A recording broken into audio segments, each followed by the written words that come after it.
Welcome back to an exciting episode of Go Bold, brought to you by Revlon. When she's not starring in The Real Housewives of New York, Heather Thomson is running her own successful fashion label. Today, she's going to challenge our contestants to put some business savvy behind their brands. It's time to go bold.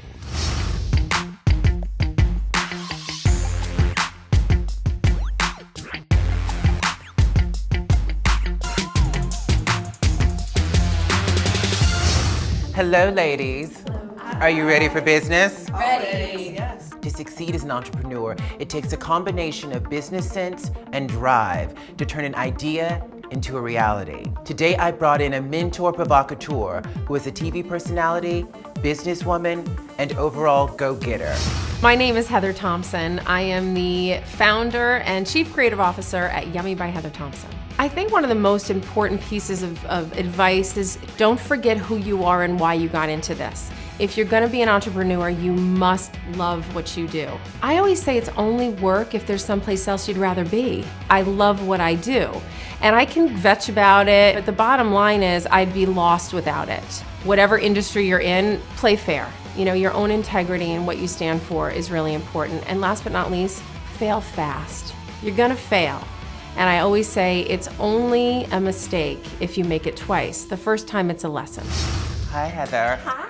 Now, we have three women here who are on the cusp of achieving great things. Each of them has an idea for a business or a brand in various stages of development. What do we need to know about the startup experience? You know, you're literally giving birth to something new. So there needs to be a clear plan, and you must be prepared to work hard. And that brings us to today's challenge. Now, our three budding entrepreneurs have come prepared with pitch decks for their businesses. They're going to pitch them to you, Heather. Are you ready? Yes. And here's what I'm looking for. How clearly defined is your brand? Do you know your target audience? What needs does your product or brand fulfill for people, and how are you going to market that? That's something a company like Revlon does so well. A product like Color Stay Face says exactly what it does, and it's fulfilling a need for women that want a more flawless complexion. But there's one more twist for the ladies.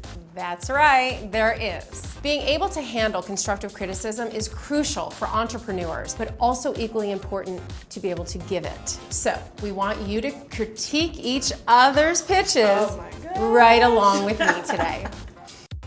All right. Are you ready, ladies? Ready? Yes, let's do it. Let's hit the deck. I was actually very excited about this challenge. I absolutely love presenting. I'm so excited to be here and to talk to you guys about my company and my passion, which is called The New Quo. So what is The New Quo? Essentially, it is an online magazine and digital marketing consultancy for minority entrepreneurs. Oh goodness, Christina is delivering her amazing PowerPoint presentation that's like well thought out and so perfectly written. We are going to take images of these entrepreneurial people of color and put them in the marketplace. And I want to take those tools and give them to the people that need it and really prove that the American dream still exists. So there it is in a nutshell. I came prepared, you know, I've done this spiel a couple of times and I didn't really miss a beat the entire time. Christina, I was blown away by your presentation. You didn't look at the screen at all. I can just see the passion. Your nerves didn't come out. Your nerves definitely didn't come out. You have a very clear idea of what you have as a product and how you want to get to it. You know, I think it's so great to hear honest feedback from your peers because it's hard to get. Christina, I think that your presentation was just about flawless. The online magazine part, I totally get. I'm not sure I understand the multicultural side of the online magazine. I felt as though you were very much representing, you know, a Black American community. But there's a lot of Americans out there with all kinds of color skin that really need resources. So I would say I want you to be inclusive, not exclusive. Heather's feedback to me was really interesting and important, and honing in on what are you selling and who is it for, because those are still kind of vague. Good afternoon. My name is JAYLAH'S. and I am here representing myself as a brand. I know what I can do. I know my potential. I know who I want to target. Sometimes it's just really hard to pitch that. I target career-oriented individuals and the younger generation of Latinos who represent who we are as a crossover market. I don't have a clothing brand like Bridget does. I don't have a multimedia company like Christina does. I don't have anything tangible or to sell to people but myself. So Jayla, what I really love about your brand and what you're trying to do is bridging this divide. But really, as a brand, you need to serve a need.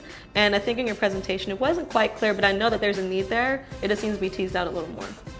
You can't just be a brand without some kind of service or attachment to something that you provide to individuals. I think it just takes time to really work through what that is, especially when you're representing yourself. That's so hard.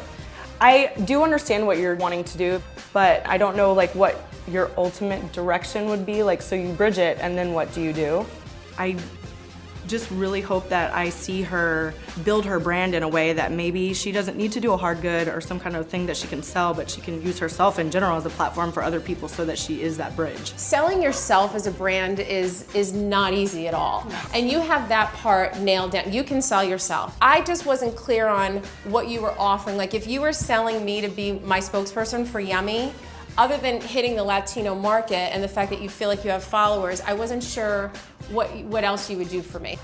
Today was probably one of the challenges where I feel like I learned the most, because it's one of the things I've had the biggest problem with in my brand, the language of communicating what I already know I have within me. Hi, I'm Bridget Blonde. I have a clothing brand called The Blonde Locks. So it's my turn to go, and I'm freaking out. I can only tell you that it looks like Scrabble in my head when I am trying to speak. The concept is to fill the void in the marketplace for the 13 to 30-year-old female that is interested in the skate, surf, SoCal lifestyle. Bridget really shined. She is her biggest critic. She had all these doubts before she came, but overall, her product works. I mean, people buy it. There is this girl that is not being spoken to. I lived this, that's who I was, that's who I am, so I decided to make something for her. That would be where I'd like to go with this.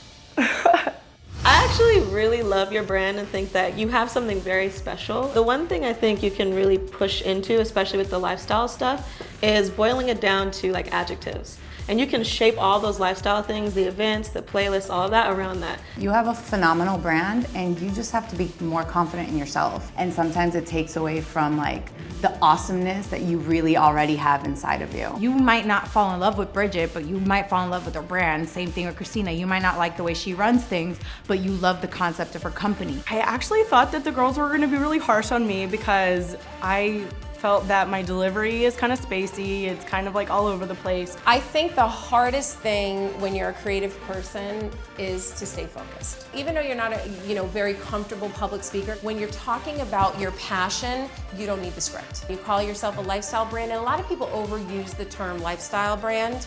So you owned it actually later in your presentation by calling it out as an alternative lifestyle brand. What do we talk about? Revlon's foundation, their makeup. It perfects your complexion. It tells you exactly what it does. And I got a vision of exactly what you were trying to do. It's an alternative Southern California lifestyle.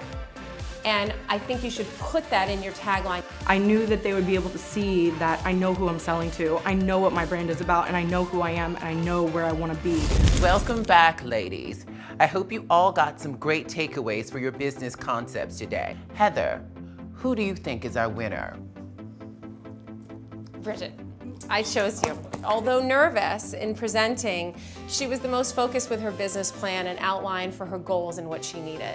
And now you have something for our winner, isn't that correct? I do, Bridget. Every girl entrepreneur needs a blue box. And this is to help you write down those thoughts and keep it moving just like the rest of them.